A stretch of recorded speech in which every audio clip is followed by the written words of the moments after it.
হ্যাঁ, আর কে কে আছেন স্যার বলেন। আমি আপনার কোনো বলবো। স্যার? ওয়ালাইকুম আসসালাম। তবে একটা কথা আছে স্যার, আমি বলি, অনেকে স্যার এই বেতন এখনো দেন নাই, এটা কিন্তু খুবই খারাপ কাজ ভাই। দয়া আচ্ছা, করে এই বিষয়ে দেখবেন। হ্যাঁ স্যার সৌদি যতই বাবু না দিবে। করুক, স্যার ভাই পরিশ্রম করছে ভাই। হ্যাঁ শিয়াব, আরো কে কেউ নাই কথা বলতে চাচ্ছে, হ্যাঁ বলেন। একজন মেয়ে আমি সালাম বলবো দিল। স্যার। আসসালামু আলাইকুম স্যার। ওয়ালাইকুম আসসালাম। স্যার কি নাম আপনার? আশা করি ভালো আছেন, আমরা সবাই ভালো আছি। আলহামদুলিল্লাহ। আপনার নাম কি? আসলে স্যার আমার নাম মফিজুল ইসলাম। কোন জায়গা থেকে বলছেন, কোন জেলা? ব্রাউনবাড়িতে বলতেছি স্যার। কোন কলেজ? ব্রাউনবাড়িয়া সরকারি কলেজ। আলহামদুলিল্লাহ, হ্যাঁ এবার বলেন আপনি। স্যার ওই যে আমি আসলে মাস্টার্সে 3বার ভর্তি হই আর কি। তো আচ্ছা আচ্ছা যখন আপনার ওই যে ফর্ম ফর্ম ফিল আপ আসে তখন আমি ফর্ম ফিল আপ করতাম না আর কি। তো আচ্ছা মনে মনে একটা ধারণা থাকতো যে আমি তো কিছুই পারি না। তো ফর্ম ফিল আপের সময় আসলে ফর্ম ফিল আপ করতাম না, এইভাবে আর পরীক্ষা দিতাম না আর কি। আচ্ছা তো আমি এই নিয়ে 3বার ভর্তি হয়েছি আর কি। তো লাস্ট বারের মতন ওই যে আমি আপনার এই ইউটিউবে ভিডিও দেখা জি অনুপ্রাণিত হয়েছে, আমি দেখলাম যে ক্লাসগুলো অনেক ভালো, ফরম্যাট আকারে সাজায় লাগছেন। জি আর ওই তো কর্মজীবনে ঢুকে গেলে ওই যে পড়ালেখাটা করাটা অনেক কষ্ট হয়ে যায় আর কি। আচ্ছা তো আচ্ছা পড়ার মতো সুযোগ তাই না।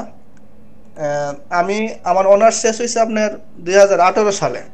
আচ্ছা 2018 সালে অনার্স শেষ হয়েছিল। আহ, তো আমার অনার্সে ফার্স্ট ক্লাস নাই।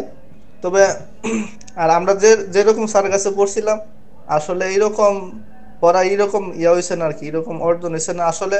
অনার্সটা অনেক কঠিন লাগতো, অ্যাকাউন্টিং নিয়ে অনার্স করাটা অনেক কঠিন লাগতো। কিন্তু দেখা গেল আমি আপনার সন্ধান পাইছিলাম প্রায় 2018 সালে মানে মাস্টার্সে এসে আমার ইউটিউবের সন্ধান মাধ্যমে। পাইছেন তাই তো? না না না, ও, আমি অনার্স ফোর্থ ইয়ারে পাইছিলেন। ফোর্থ ইয়ার শেষের দিক দিয়ে আপনার একটু পরিচয় পাইছিলাম। আচ্ছা এই আচ্ছা। ফোর্থ ইয়ারের শেষের দিক দিয়ে। আহ, তো এই সময় তো একদম শেষ, আর কিছু করার নাই। তো এমনি এমনি আর যোগাযোগ করা হয়েছে না আর কি। তো পুরা ইয়ারই তো শেষ।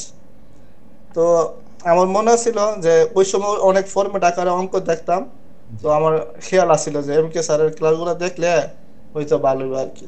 আচ্ছা আচ্ছা তো আমি এইভাবে আমি দেখলাম ইউটিউবে আপনি নাম্বার দেওয়া রাখছেন। তো আমি এই সময় ফোন দেই, ফোন দিয়ে যোগাযোগ করি। আমি মনে হয় আপনার সাথে এই 8 জানুয়ারি, 8 জানুয়ারি আপনার কাছে কল দিই আর কি কোর্স করার জন্য। আচ্ছা 8 জানুয়ারি কল দিই, তারপর আপনার থেকে বই কিনি। বইটা মনে হয় আমি সম্ভবত 10 জানুয়ারি বইটা পাই আর কি। আচ্ছা। 10 জানুয়ারি বইটা পাই। 2025, আহ, 2025 10 জানুয়ারি। জি জি 2025 10 জানুয়ারি আর কি, ও এই মানে আপনার জানুয়ারি এই মাসে পরীক্ষা শুরুর বই কয়েকদিন পাইছি। আগে মাত্র। হুম, এই আর কি স্যার। তবে আলহামদুলিল্লাহ যতটা ম্যাথ পরীক্ষা দিচ্ছি স্যার অনেক ভালো ভালো পরীক্ষা দিচ্ছে আর কি। আলহামদুলিল্লাহ এই সময়ের ভিতরে অনেক ভালো পরীক্ষা দিছি। আলহামদুলিল্লাহ। তো দেখেন আমরা কিন্তু একই সাবজেক্ট দিনের পরে যখন 3বার করে ক্লাস নিছি, তাতে আপনার হুম হুম। সিলেবাসটা শেষ হয়েছে, এক একটা সাবজেক্ট শেষ করতে 2 দিন লাগছে। 2 দিন 3 দিনের মধ্যে আমরা কিন্তু এক একবার করে শেষ করেছি। পরীক্ষার একবার শেষ মুহূর্তে যারা এসে ভর্তি হয়েছে তারাও কিন্তু 2বার 3বার রিভিশন দিতে পারছে, তাই না?